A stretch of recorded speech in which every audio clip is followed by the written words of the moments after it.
কে কোন 2 টাকার ফুটো মোস্তান, সে কি পুষ্পা টুষ্পা বলছিল। 20 দিন আগে ছিল আঙুর, এখন শুকিয়ে হয়ে গেছে কিশমিশ।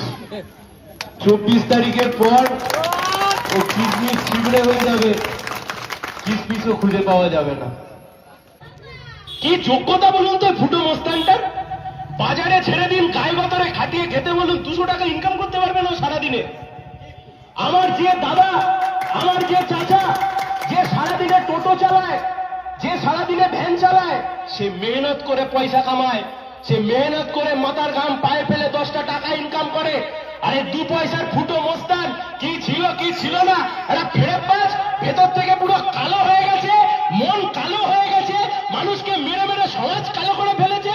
আর ভাইপোকে দেখে আবার একটা ফুল হাতা সাদা জামা পরে ফেরতবাজ ঘুরে বেড়াচ্ছে। আমি পুষ্পা, পুলিশ উঠে গেছে বা পুষ্পা ঘরে ঢুকে গেছে।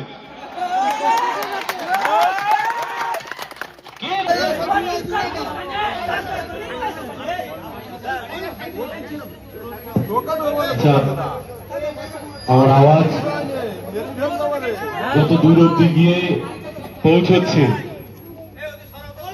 আমি বেলিয়ার সমস্ত আমার যারা দূর থেকে আমার আওয়াজ বা আমার কথা শুনতে পাচ্ছেন, আমি সবাইকেই শুভেচ্ছা, সালাম এবং অভিনন্দন জানাচ্ছি। শুরুতে ক্ষমতা থাকলে অনেকে অনেক মাতব্বরি মারে, ক্ষমতা যখন থাকে সাথে করে 4-5টা পুলিশ এসব নিয়ে যখন ঘুরে বেড়ায়, ক্ষমতায় থাকলে অনেকে অনেক বড় বড় মাতব্বর হয়ে যায়। কিন্তু মাতব্বরেরা বুঝতে পারে না যে মাতব্বরদের মাতব্বরি একদিন শেষ হয়ে যায়। আর মাতব্বরদের মাতব্বরি যেদিন শেষ হয়ে যায়, পুলিশ যেদিন পাশ থেকে সরে যায়, যে মানুষের ওপর অত্যাচার করা হয়েছে, যে মানুষের ওপর অন্যায় করা হয়েছে, যে মানুষকে মারা হয়েছে, ধরা হয়েছে, তারা তখন জেগে ওঠে। আর তারা যখন জেগে ওঠে, আঙুর ফল শুকিয়ে কিশমিশ হয়ে যায়। আজ থেকে 20-25 দিন আগে এই ফলতার বুক থেকে আমরা জানি কি ভয়ঙ্কর পরিমাণ অন্যায় অবিচার গোটা পশ্চিমবাংলায় যেমন হয়েছে, ফলতার বুকে কি হয়েছে। মানুষকে বাড়ি থেকে তুলে নিয়ে গিয়ে মারধর করা, মানুষকে মানুষের মতো বিচার না করা, থানা পুলিশের কাছে যেতে গেলে আগে ওই 2 টাকার ফুটো মোস্তানের পার্টি অফিস থেকে লিখিয়ে নিয়ে যেতে হবে। জমি দখল করে নাও, মা বোনেদের উপর অত্যাচার করো, মানুষকে ভোট দিতে দেব না, মানুষকে মানুষ বলে গণ্য করবো না, মানুষের জমি দখল করে নাও, বিরোধীদের বাড়ি ছাড়া করে দাও, অন্য দলে ভোট দিলে তাকে মারো ধরো। কি ভয়ঙ্কর পরিমাণ অন্যায়, কি ভয়ঙ্কর পরিমাণ অবিচার আমার এই ফলতার মানুষের ওপর হয়েছে দিনের পর দিন।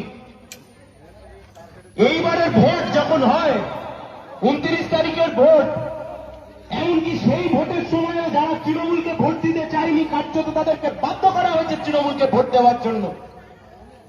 কিন্তু যারা জুলুম করে তারা হয়তো বুঝতে পারে না যে যে জুলমিরা জুলুম করছে, সেই জুলমির জুলুম একদিন শেষ হয়ে যাবে। যে জুলমিরা এই জুলুম করে তারা হয়তো বুঝতে পারে না যে এই জুলমিদের জুলুম একদিন শেষ হয়ে যাবে।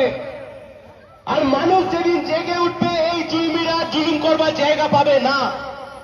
আমি কেবল আপনাদের কাছে একটাই কথা অনুরোধ করব, একটাই কথা ভাববার জন্য বলবো। আজ থেকে 20 দিন আগে ফলতায় বলেছিল না যে জোড়া ফুল ছাড়া ফলতায় আর কিছু চলবে না? আজকে এই গ্রাম থেকে দাঁড়িয়ে আপনাদেরকে বলে যাচ্ছি, এই গ্রামের বুক থেকে এই কথা আমরা আপনাদেরকে বলছি, এই ফলতার যে নির্বাচন, এই ফলতার নির্বাচনে লড়ছে সিপিআইএম, আইএসএফ, একদিকে আমরা বামপন্থীরা লড়াই করছি, আরেকদিকে লড়াই করছে বিজেপি। আপনাকে ঠিক করতে হবে আপনি কাকে ভোট দেবেন। ও তৃণমূল জোড়া ফুল বলে আর কিছু নেই, ওসব ইতিহাস হয়ে গেছে, ইতিহাসের রাস্তাগুলোকে খুঁজে পাওয়া যাচ্ছে। পুষ্পা পুলিশ চলে গেছে, বলছে পুলিশ নাকি ঘাড়ে করে ওকে ফিরিয়ে এনেছে। ও বলতো ফলতার নাকি বেতাজ বাদশা, তৃণমূল হারবার পরে ফলতার বুকে খুঁজে পাওয়া যায়নি। রাজনীতি এত সহজ বিষয় নয়।